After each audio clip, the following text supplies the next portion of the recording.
Dali galera, como é que tá moçada? Tudo certinho? Vamos continuar então nos nossos conceitos gerais de literatura. No vídeo passado a gente falou sobre os elementos da comunicação e nós falamos que eles eram 6. Agora nós vamos cair nas funções da linguagem. Presta atenção. Vem aqui. Vem aqui.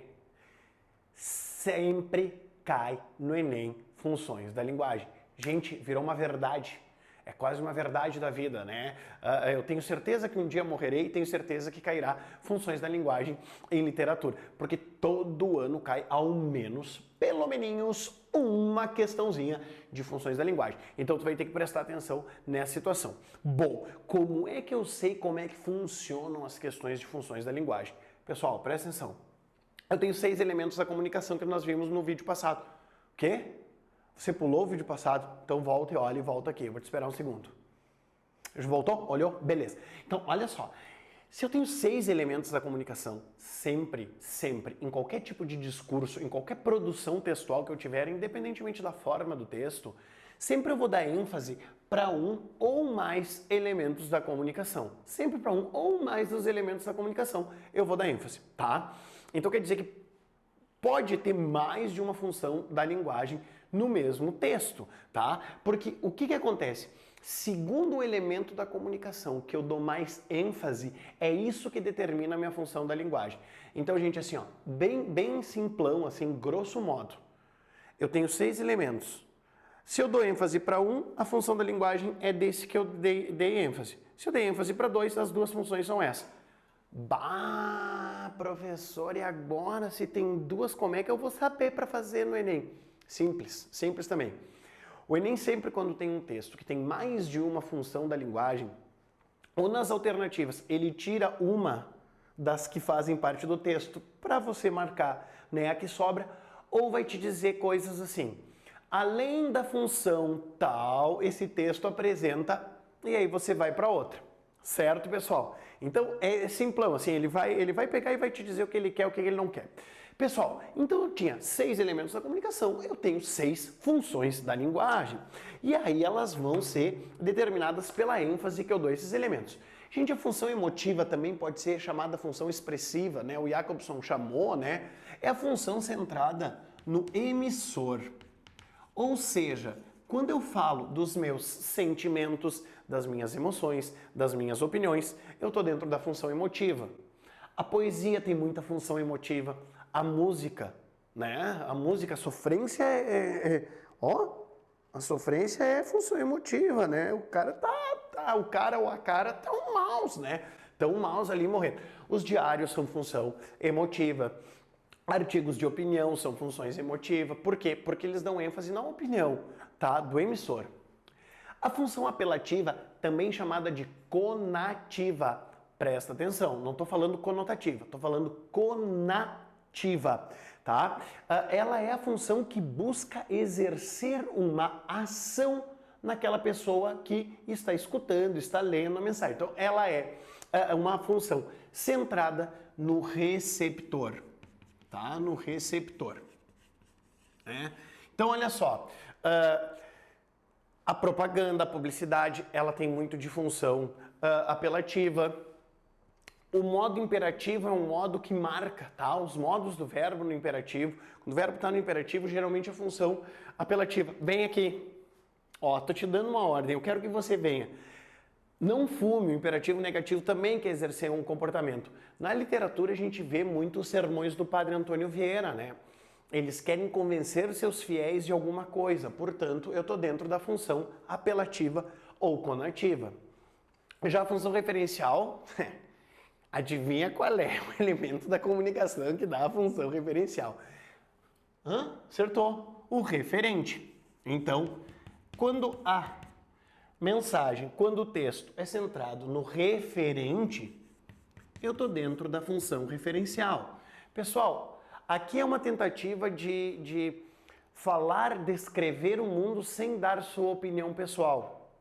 Os materiais didáticos, os livros científicos, né? Um testemunho que busque o próprio jornalismo, né?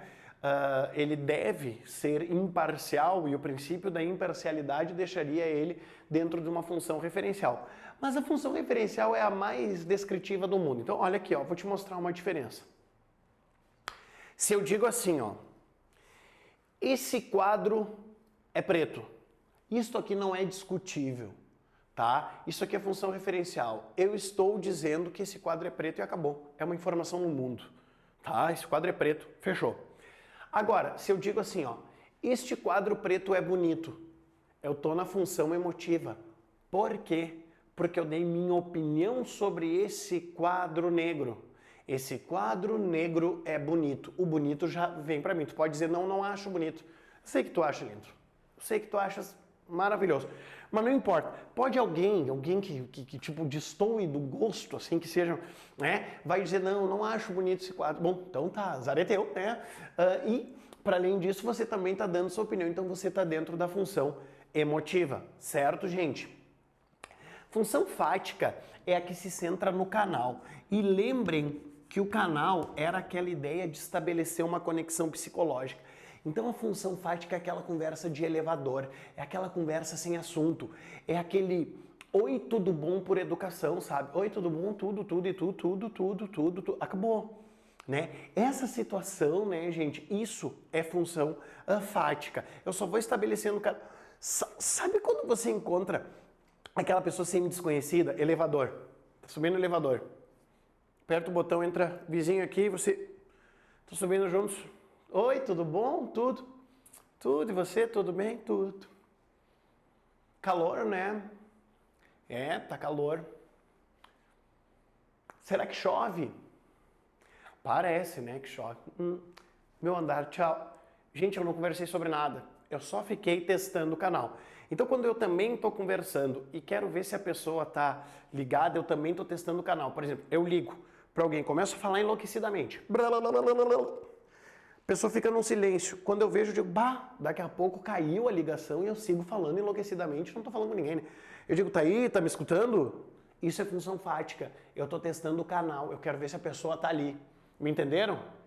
Esse me entenderam é a função fática também, ó. Me entenderam? Estou testando o canal. Estão prestando atenção? Função fática. Gente, agora nós vamos entrar em duas que nos interessam demais. A metalinguística, porque aparece muito em prova. E aí, a metalinguística geralmente aparece não só no Enem, tá? Mas em provas como o URGS, o PF, quando cobram funções da linguagem, geralmente elas entram com essa ideia de metalinguística bastante cobrada. A metalinguística é quando se centra no código.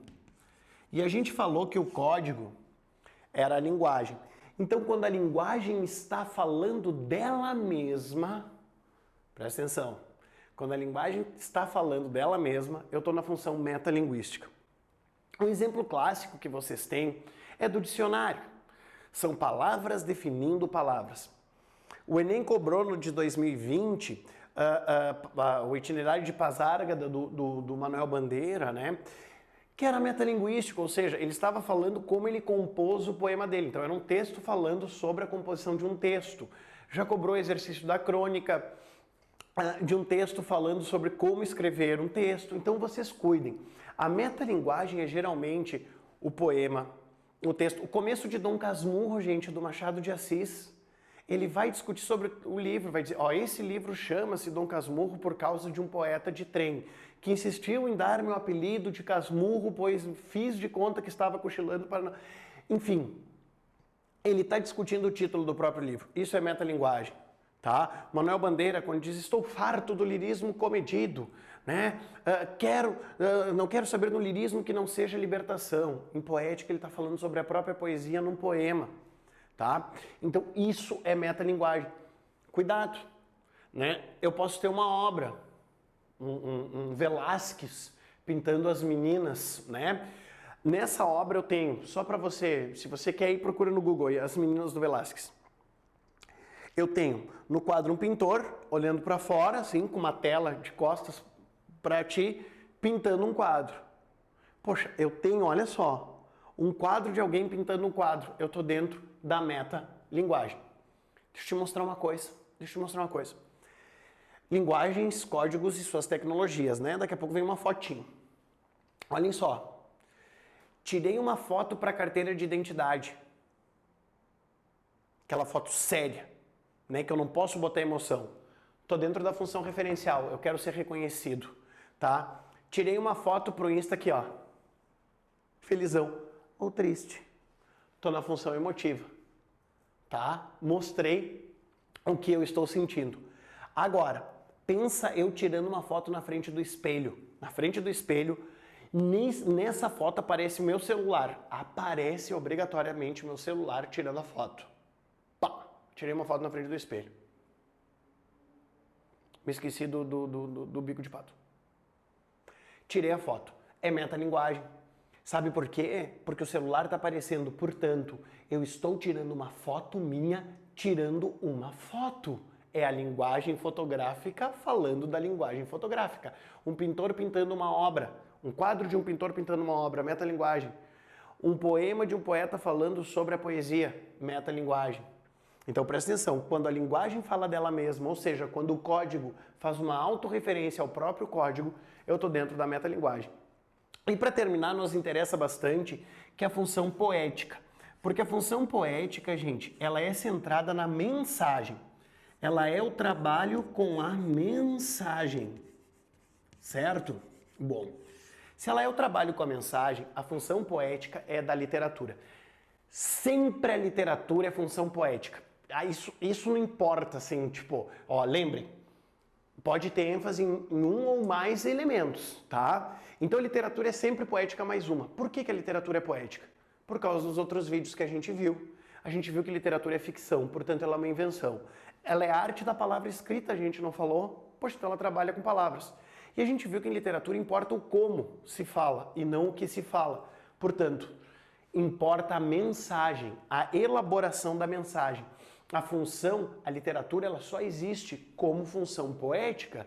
Eu não tenho que comprovar a veracidade daquilo, tá? Portanto, eu só tenho ali na minha frente uma invenção com palavras. Eu só tenho um trabalho de mensagem. Iracema, a virgem dos lábios de mel, com o cabelo mais negro que a asa da graúna.